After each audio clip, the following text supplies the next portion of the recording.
ये थी एक कश्मीरी हिंदू जिन्होंने 2020 में आई शिकारा मूवी के प्रीमियर शो पर उसके डायरेक्टर विधु विनोद चोपड़ा को सुनाया था। मैंने सोचा आप लोगों को याद दिला दूं, कहीं भूले तो नहीं।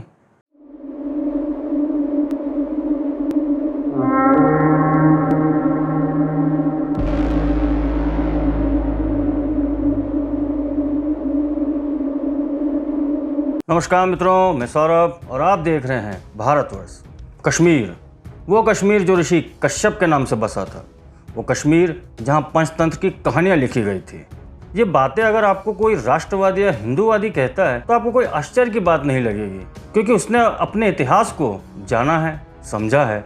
मगर ये डायलॉग अगर कराचीवुड की किसी फिल्म में आए तो इसका मतलब वो फिल्म कराचीवुड की नहीं बल्कि हिंदी फिल्म इंडस्ट्री की है। National award winner Vivek Agnihotri की आने वाली नई फिल्म द कश्मीर फाइल्स, जिसका ट्रेलर अभी कुछ ही दिन पहले रिलीज हुआ है, उसे देखकर ऐसा लग रहा है मानो जो हिंदी फिल्म इंडस्ट्री की कभी पहचान होती थी, जिसमें देश होता था, सत्य होता था, समाज होता था, परिवार होता था, वो जो हमें अब यशराज, केजो, महेश भट्ट, अनुराग कश्यप, फराह खान वगैरह वगैरह की धड़ाधड़ वाली फैक्ट्री की फिल्में आने से कहीं खो गया था, वो अब दिख रहा है। अगर आप लोगों ने इस ट्रेलर को नहीं देखा है तो पहले उस ट्रेलर को जाकर देखिए। लिंक पिन कमेंट और डिस्क्रिप्शन दोनों में डाल दिए हैं। जब Bharat the so called independent हुआ था तब भारतीय फिल्म इंडस्ट्री में भी चेंजेस आए थे। आपने देखा होगा 1950s और इवन अर्ली 60s की कुछ फिल्में जिनमें उर्दू का मेंशन होता था, वो धीरे धीरे हिंदी होने लगी। पहले कुछ वर्षों तक तो सब कुछ ठीक था, वही नॉर्मल पहाड़ों की वादियाँ, पेड़ के पीछे गाना, एक परिवार। मगर धीरे धीरे पहले हिंदी का उर्दूवाइजेशन हुआ। शुद्ध हिंदी वाला कैरेक्टर या तो कॉमेडी करता था या फिर कोई विलन होता था, और विलन को तो टाइपकास्ट कर दिया गया था। चोटी वाला पंडित या बनिया पक्का वही रोल करेगा। इवन मदर इंडिया का विलन जो साहूकार था, उसको भी ब्राह्मण लुक में दिखाया गया था, चोटी के साथ। फिर डाकुओं का महिमा मंडन होने लगा, स्मगलर्स और गैंगस्टर्स को इंसानियत का देवता बनाने लग गए, उनके स्ट्रगल्स को समाज को सीख के रूप में दिखाया जाने लगा। और फिर आया लिबरलाइजेशन का दौर, जहाँ फिल्मों में विलन आपके अपने ही घर वाले हो गए। और अब तो विलन कौन और हीरो कौन यही मालूम नहीं पड़ता, क्योंकि हीरो को अब लगने लगा है कि विलन बनना ही उसके जीवन का असली माइलस्टोन है। विजुअल मीडियम आपके दिमाग मस्तिष्क पर एक छाप छोड़ता है, उसको मैनिपुलेट किया जाता है। इसी वजह से आज भी आपको टीका लगाने वाला व्यक्ति भोंदू या क्रूर लगता है, और जीन्स को पिछवाड़े से नीचे लटकाकर टेढ़े मेढ़े बाल वाला आपको कूल लगता है। मेरे तो बाल ही नहीं है, मगर इसकी भी टाइप कास्टिंग हो चुकी है। ठीक ऐसी टाइप कास्टिंग का काम आज के सोशल मीडिया और इंफॉर्मेशन एज में क्रिटिक्स माफिया करता है। क्रिटिक्स माफिया टर्म का इजाद भी विवेक जी ने ही किया, और मैं काफ़ी हद तक इस बात से एग्री करता हूँ कि फिल्म इंडस्ट्री को माफिया ही चलाता है। आप न्यूज़पेपर आर्टिकल्स को ऑनलाइन जब देखते हैं तो आपको बॉलीवुड के नाम से क्या न्यूज़ अपडेट मिलती है? कभी गौर किया है? मलाइका अरोड़ा का नया जिम लुक, अपने कुत्ते के साथ निकली बांद्रा की सड़क पर, तैमूर की पोटी उतरेगी नहीं, ये उसके साथ, वो उसके साथ, बस यही सुनते हैं हम। क्या इन खबरों में कभी भी फिल्म इंडस्ट्री की असली न्यूज़ होती है कि कौन सा डायरेक्टर कौन सी फिल्म कर रहा है, किसने कितनी मेहनत की और किस फिल्म ने समाज पर क्या इम्पैक्ट डाला?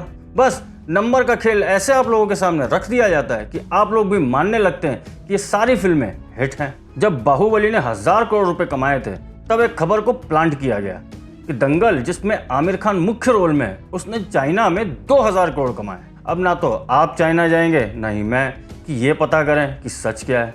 फिर भले ही वो फिल्म एवरेज चली हो या फिर चली ना हो, मगर सारा खेल पीआर का है। जिसकी जितनी स्ट्रॉन्ग पीआर, उसका उतना नाम।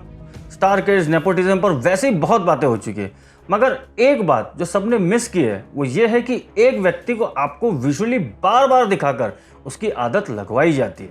ये खुद अपने आप में एक साइंस है। टैलेंट से ज़्यादा पीआर चलता है। ऐसी एक बहुत बड़ी फिल्म क्रिटिक है, ऐसा वो अपने आप को समझती हैं, जहां सारे एक्टर्स राउंड टेबल बैठकर अपनी तारीफें करते हैं और खुद को सर्टिफिकेट भी बांटते हैं। वो हैं अनुपमा चोपड़ा। फिल्म कंपेनियन के नाम से इनका चैनल भी है, मगर इनका असली कंपेनियन पीआर है। किसको इंडस्ट्री में प्रमोट करना है, किसको डिमोट करना है, वो सब इन जैसों के माध्यम से होता है। ऐसे और भी हैं, या यूं कहूँ थे, मतलब राजीव मसन जैसे, जो अभी शायद कुछ समय से नजर नहीं आ रहे हैं। मगर ये पूरा का पूरा कार्टेल है जो ये पहले डिसाइड कर लेता है कि कौन सी फिल्म हिट होगी और कौन सी फ्लॉप। अभी आप लोग ये सवाल करेंगे कि भैया फिल्म फ्लॉप और हिट तो हमारे हाथ में। सही बात है, मगर इसका खेल थोड़ा अलग है। अभी समझाता हूँ। आज के समय में कोई भी फिल्म अपनी लागत बोले तो film making cost TV right से ही कमा लेती है, और ओटीटी के ज़माने में तो प्रॉफिट का भी कुछ पोर्शन मिल जाता है। फिर आता है पीआर का गेम, जो आपको थिएटर्स में खींचता है। इनका फोकस सिर्फ पहले हफ्ते का होता है। इनको इससे कोई फर्क नहीं पड़ता कि फिल्म आपको कैसी लगी, बस पहले 2-3 दिन क्राउड आ जाए। क्योंकि हमारे देश की आबादी 1.25 अरब है, और उसमें भी एटलीस्ट 50 से 60 करोड़ जनता अब अर्बन एरियाज में आ चुकी है। तो आप खुद अंदाज़ा लगाइए कि अगर कोई टिकट 100 रुपये का भी है और उसमें से 50 से 60 करोड़ की जनता में से सिर्फ 10 करोड़ भी देखने आ गए, तो 100 करोड़ तो फिल्म ने ऐसे ही कमा लिया, और क्रिटिक्स ये फिल्म हिट अनाउंस कर देंगे। अब आप खुद सोचिए कि जिन फिल्मों ने 200 से 300 करोड़ रुपए कमाए हैं और उन्हें ब्लॉकबस्टर घोषित किया गया, उनको कितने परसेंटेज लोगों ने देखा होगा।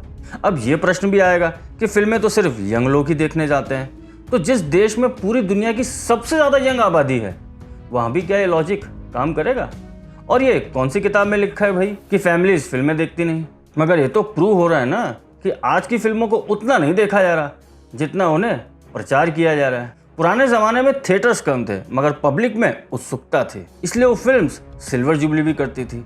मगर आज मल्टीप्लेक्स के ज़माने में, जहाँ छोटे छोटे शहरों में भी अब मॉल्स खड़े हो रहे हैं, उसके बावजूद भी अगर यही हाल है, तो ये कहना कि बॉलीवुड अब अपने सबसे बुरे दौर से गुजर रहा है तो गलत नहीं होगा। चाइनीज़ वायरस के समय लॉकडाउन लगा था, तब कैसे यही फिल्म स्टार्स अपनी एक्सरसाइज की वीडियो, डांस की वीडियो, हंसी ठिठोली की वीडियो, मालदीव्स की वैकेशन की वीडियोस इंस्टा पर डाल रहे थे, जबकि आप और मैं लॉकडाउन में अपने परिवार के साथ जूझ रहे थे। ऐसा सर केस आता है, और इन दोनों का कॉम्बो इफेक्ट पहली बार इसी बॉलीवुड को नंगा कर देता है। पहली बार पूरे देश को समझ आता है कि ये लोग सिर्फ एक्टर्स हैं, हीरोज नहीं।